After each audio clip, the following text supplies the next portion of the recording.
مکہ مکرمہ میں ایک عورت تھی، اس کو اپنے حسن پر بڑا ناز تھا۔ وہ ایک مرتبہ نہانے کے بعد کپڑے بدل کر اپنے بال سنوار رہی تھی، آئینے کے سامنے کھڑی تھی اور اپنے آپ پہ فریفتہ تھی کہ میں بہت حور پری ہوں۔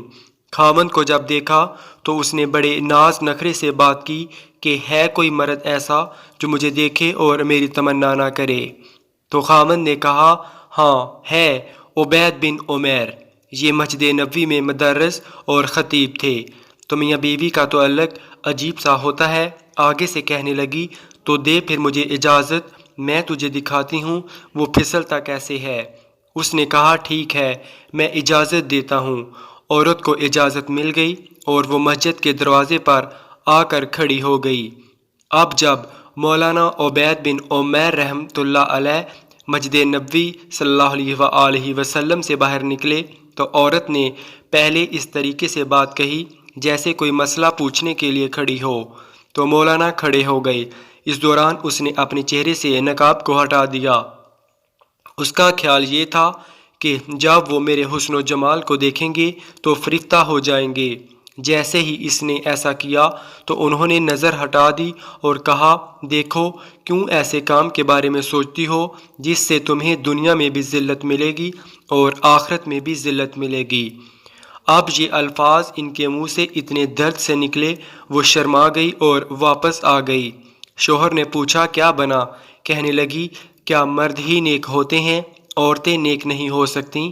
میں بھی نیک بنوں گی۔ اس کی زندگی بدل گئی۔ اس کے بعد روز وہ خاوند سے پوچھتی عشاء کے وقت کہ تمہیں میری ضرورت ہے؟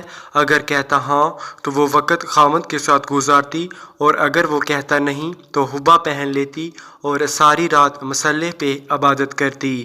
اس کا خاوند کہا کرتا تھا، پتہ نہیں عبید بن عمیر نے ایک فقرہ بول کر میری بیوی کو نیک کیسے بنا دیا۔ شکار کرنے کو آئے، شکار ہو کے چلے۔ تو یہ کفایتیں ان کی اس لیے تھیں کہ پروردگار عالم نے ان کے دلوں میں ایک اثر ڈالا ہوا تھا، ایمان کامل ان کے دلوں میں تھا۔ اور یہ نہیں کہ صرف بڑے لوگوں کا یہ حال تھا، بچوں کا بھی یہی حال تھا۔ ایک باپ اپنے بیٹے کے ساتھ جا رہا تھا۔ اس نے راستے میں آم کا باغ دیکھا جس میں پکے ہوئے آموں سے درخت لدے ہوئے تھے۔ بچے کے باپ کی نیت میں فطور آ گیا۔ اس نے بیٹے کو بولا، میں باغ میں آم توڑنے جاتا ہوں، تم یہیں کھڑے رہو، اور اگر کوئی نظر آیا تو مجھے آواز دے دینا۔ اور باپ باغ میں آم چوری کرنے چلا گیا۔ چنانچہ جیسے ہی خوشے کے قریب پہنچا تو بچے نے پیچھے سے آواز لگا دی، اے ابا جان، اے ابا جان، کوئی ہمیں دیکھ رہا ہے۔ تو وہ گھبرا گیا اور ویسے ہی واپس آ گیا۔ آ کے دیکھا تو گلی میں تو کوئی بھی نہیں تھا۔ وہ بیٹے کی اس حرکت کو دیکھ کر سخت غصہ ہوا اور بولا، یہاں تو کوئی بھی موجود نہیں جو ہمیں دیکھ رہا ہو۔ بیٹے نے کہا، ابا جان، انسانوں میں سے ہمیں کوئی نہیں دیکھ رہا، مگر انسانوں کا پروردگار تو ہمیں دیکھ رہا ہے۔ چھوٹا بچہ 10 سال کی عمر ہے تقریباً، اس کا بھی یقین ایسا بن گیا تھا، اور یہ یقین خود بخود نہیں بنتا تھا، ماں باپ بناتے تھے۔ داؤد طائی رحمۃ اللہ علیہ ایک بزرگ گزرے ہیں، بڑے محدث بھی تھے اور فقہ بھی تھے، اور مشائخ و صوفیہ میں سے تھے۔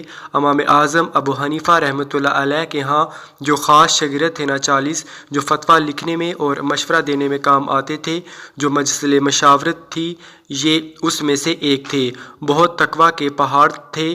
وہ اپنے بارے میں خود بتلاتے ہیں کہ میری عمر 5 سال کی تھی تو میرے ماموں گھر آئے اور کہنے لگے کہ داؤد، اللہ کو یاد کر لیا کرو۔ میں نے کہا، کیسے یاد کروں؟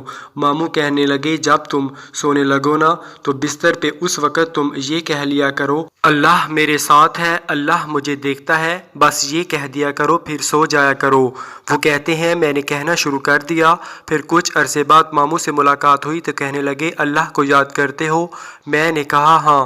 وہ کہتے، اتنا ہی کافی نہیں بلکہ اب کچھ زیادہ اللہ تعالیٰ کو یاد کرو۔ تو پھر کہنے لگے، میں سونے سے پہلے اللہ مجھے دیکھتا ہے، اللہ میرے ساتھ ہے، آنکھ بند ہونے تک کہتا رہتا۔